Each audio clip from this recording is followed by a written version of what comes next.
Sí, la verdad que sí, se dijo un montón de cosas antes del partido. La verdad que hoy lo merecíamos ganar. La verdad que muy contento.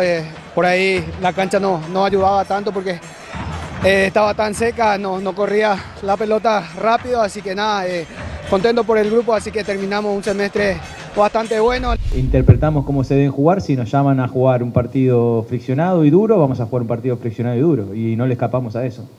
Y hoy fue así, y en un partido muy parejo hicimos lo que teníamos que hacer, hicimos la diferencia, que la diferencia se hace en los goles, y supimos sostenernos.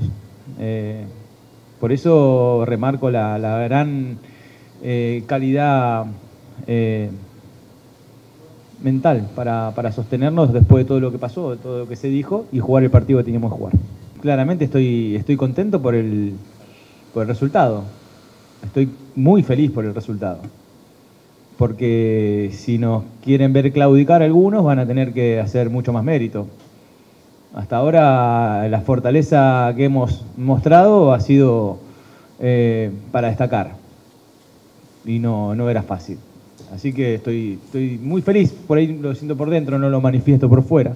No se me nota, pero estoy por dentro, tengo un estado una sensación de tranquilidad, de bienestar, porque mis jugadores respondieron ante estos momentos, respondieron de la manera que había que responder.